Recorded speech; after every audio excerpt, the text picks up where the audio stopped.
So picking up from the previous chapter, we're seeing Hajun facing Buddha. And before we go any further, let me just try to explain how we got to this point. So in the last 2 chapters, Zirofuku pretty much had like his character arc while fighting Buddha. Like towards the end of their fight, Zirofuku realized that he wanted to be just like Buddha. And then it came to them just having like a fist fight, which turned Zirofuku into straight up being happy again. But at that moment, his horns started to become like self-aware, and they turned into like these eel things and go inside of him. Then they come out and become like dragons, and the dragons then like engulf him and they become an egg, and then out of the egg comes Hajun. And that's where we are right now. Now, another interesting thing that happens in the previous chapter after Hajun is revealed is that we see Beelzebub for the first time, who appears to be like some kind of like scientist, but he says, intriguing, at white light and black shadows blending,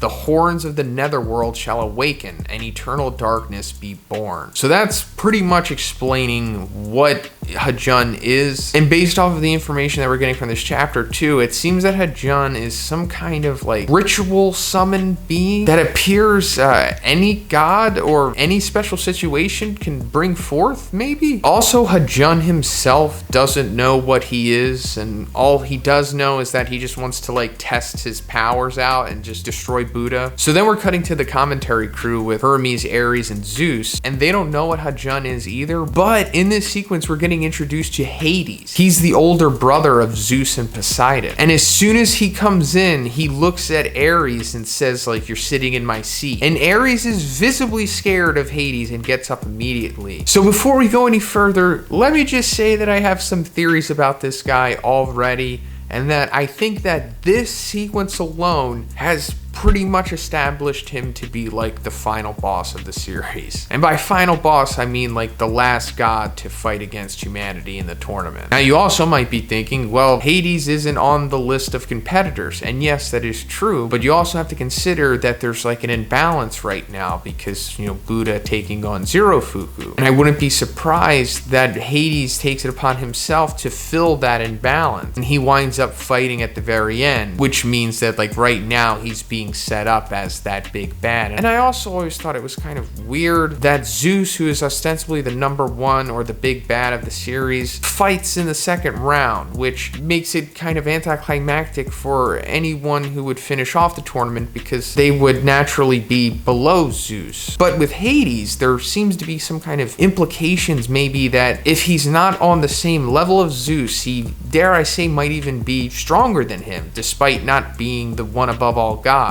But that being said, it is revealed that Hades does rule 1/3 of existence, I guess. And that's because Zeus asks Hades like what Hajun is, and then Zeus responds with explaining the 3-layered world. And this is of course strictly for the audience. Everything that he's saying to the gods right now, they obviously know. But he says how there's like Valhalla, Midgar, and Helheim, and that he's the ruler of Helheim, while Zeus is the ruler of Valhalla. So that's almost kind of like a god and devil type thing going on here, so I could totally see the devil being final villain, you know, why not? But anyway, Hades says that in Helheim there's a legend that goes as follows, and then he says what Beelzebub said in the previous chapter: at white light and black shadows blending, the horns of the netherworld shall awaken and eternal darkness shall be born. And that brings forth the demon lord of the 6th heaven, Hajun. And then Hermes asks if it has something to do with Hades since he's coming from Helheim, and then Hades is like, well, actually I've never seen this thing myself. And then he asks the $1 million question. It's like, you know, what led a meager god from Valhalla to become the legendary Hajun? So then we come back to Hajun facing Buddha, and we're seeing Hajun's fighting style. And it appears that he has the ability to like form weapons from his body. We just mainly see him use bladed weapons in this chapter, but maybe he could just make weapons in general. And we're seeing immediately that he's way stronger than what Zirofuku was, and that Buddha is struggling to block his strikes. This even surprises Hajun that Buddha even has the ability to do that. So then they start having a fast exchange, and it's revealed that Hajun is just as fast, if not faster, than Buddha. But it's also revealed in this sequence that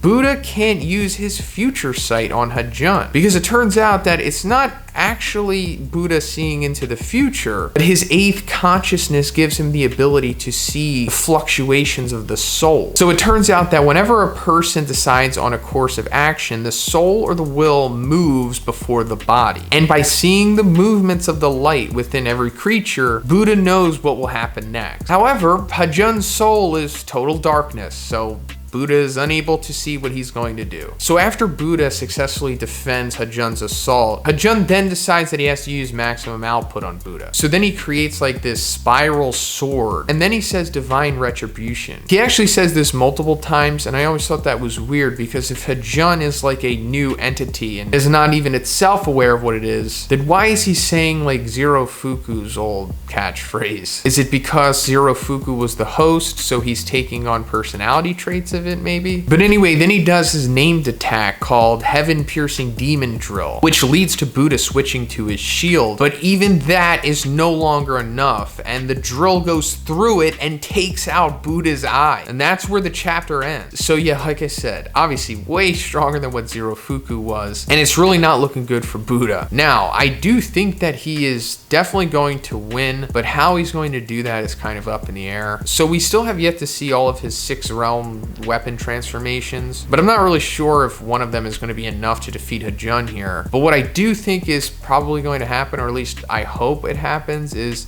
we see Buddha get a Volan. I mean, I'm pretty sure it was said that he created it, right? So why not take advantage of it? You know, also especially since he's subbing for humanity here, meaning that a Valkyrie wouldn't be used, let her just step in anyway. And also it would be really cool to see a god use a Volant, right? And I think that would be a good enough explanation for Buddha to take out Hajun here. What's that? You like this fire drip that I got and you want to know if you can get it yourself? Well, you can.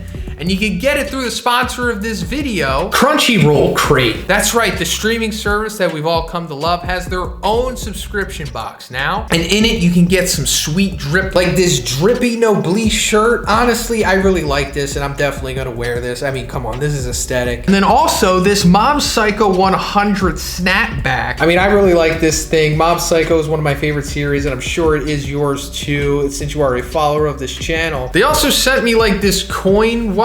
I don't know what this is from, but I'm sure somebody in the comments will let me know. Also got this little Crunchyroll Hime pin, and also this Shin Kanata High School composition book from A Centaur's Life.